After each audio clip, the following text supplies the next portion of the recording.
it for me.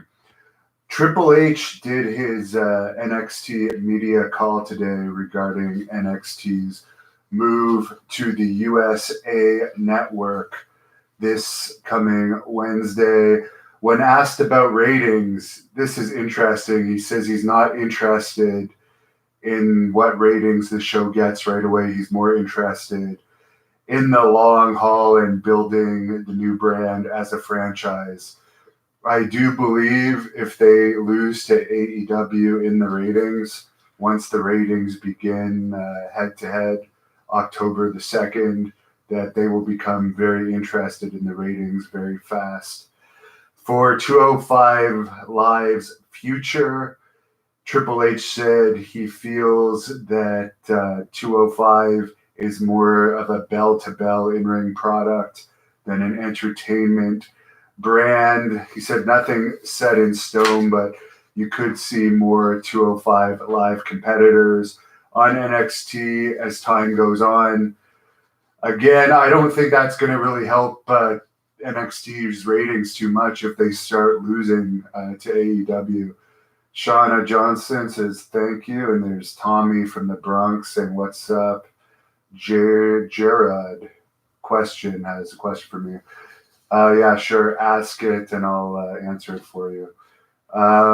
Also, for the Triple H conference call, he said there's no plan to extend the length of the time of the NXT takeovers now that it's going to 2 hours. He simply just wants to make them better. He said there is going to be some schedule changes for 220 moving forward. There might be a new developmental brand. They're looking into it because now that NXT is going to Wednesday nights on USA, you're not going to put developmental wrestlers who are coming from being football players to training to be wrestlers on the roster. So they might have to look into yet another division for their developmental trainees. He says the NXT creative process is not going to change much, but there will be some changes now that they're moving to USA Network. Again, we'll see how those changes happen depending on what the head-to-head ratings are. Pronounced Jared. Okay. Thank you. Sorry about that, Jared. I'll answer your question when I'm done with this Triple H conference call thing. Triple H did not dispute that Kevin Owens could be going to NXT now that he's been supposedly fired in the storyline from SmackDown, and since he's been a featured performer on many of the shows that have had horrible ratings. You could look at the NXT as a demotion if he's going there.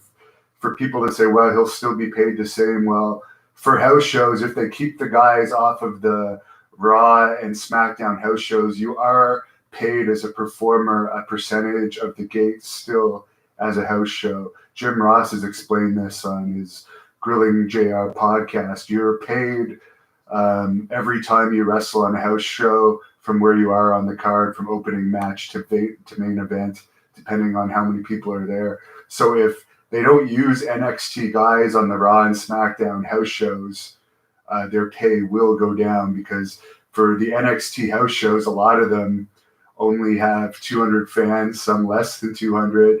The takeovers do pretty good, but the house shows overall don't do good. There are some that are over 1,000, but those are few and far between from the results I've been reading at this point. So that would be a demotion for Kevin Owens if he gets sent down there. So those were the main points of the Triple H conference call today. He didn't really talk about AEW. No one asked him about that. In other news, the reviews I read about Clash of Champions, including the Wrestling Observer's, it was said to be a pretty boring show. Vince's decision to bring back Luke Harper on Clash of Champions apparently only came on Friday. He only called him Friday about being on the show. According to the Wrestling Observer Radio, WWE was losing money in general on house shows earlier this year. The first season of Straight Up with Steve Austin is going to be over after tonight. It's this is the last time they're going to have a show after Raw this season, so it airs right after Raw, so that actually might give a boost to viewers at the end of Raw that want to watch it. There is supposedly going to be another one after SmackDown this week, but then the season's over. The main event of Raw tonight is Baron Corbin versus Chad Gable to see who's going to be the king of the ring. So that is a match that not a lot of people are interested in. Tommy from the Bronx, is it a bittersweet feeling that WWE thinks that you were too tough for them? They need people like you. You deserve to be there. And Alfred Kloss says you should be in AEW. Well, those aren't my decisions. Between WWE and AEW, I'd rather be in AEW because I'd rather keep this channel going and have something to fall back on. And to be honest, I'm happy just doing this channel. I would like to wrestle more because I'm still in my prime. Don't have any injuries. I'm only in my mid-30s. You can wrestle easily until you're 50. So I would like to still show what I have while I'm in good physical condition, but we'll see.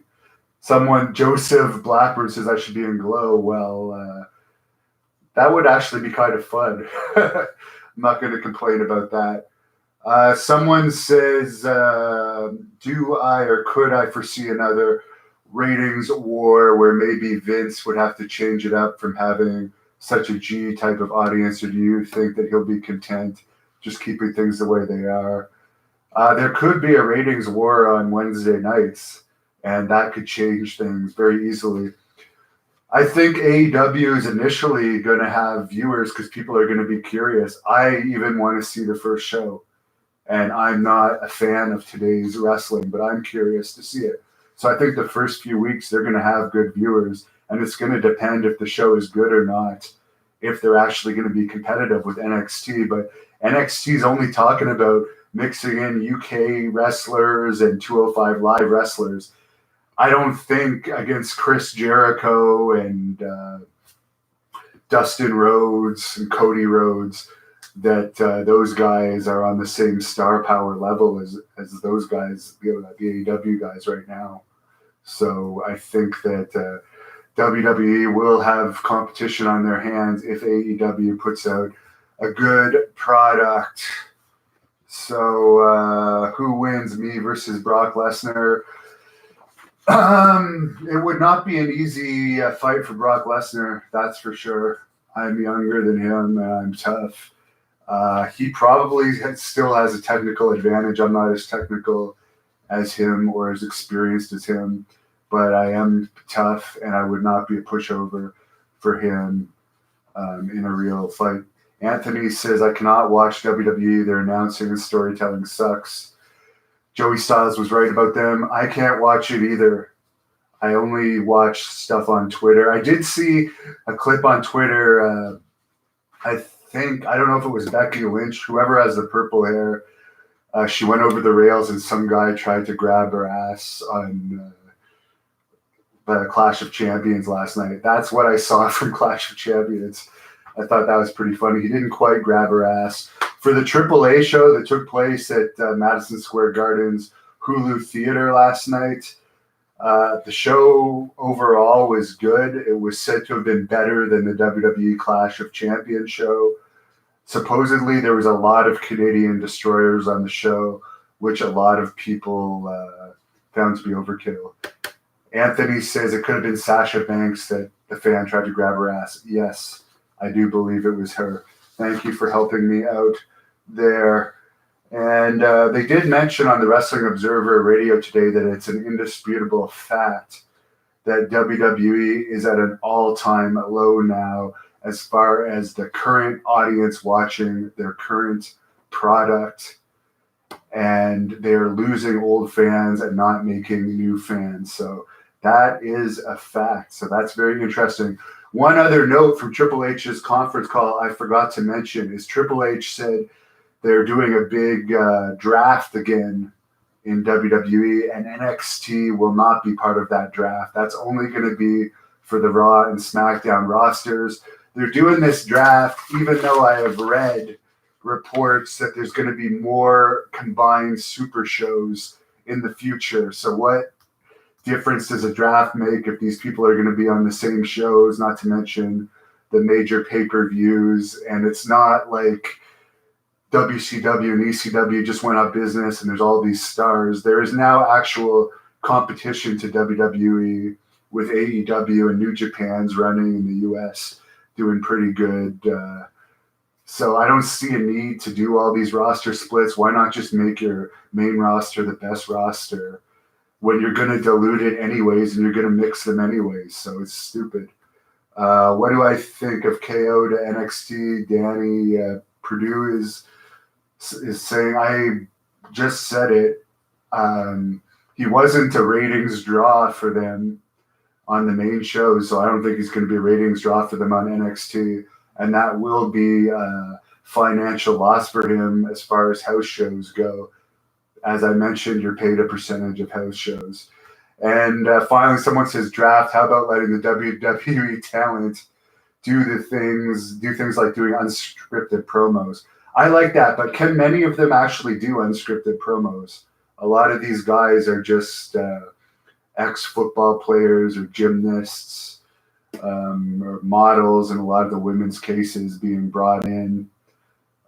So they don't have really that much experience. But I do think the seasoned guys could do better promos. Jon Moxley, obviously, has done very well outside of WWE.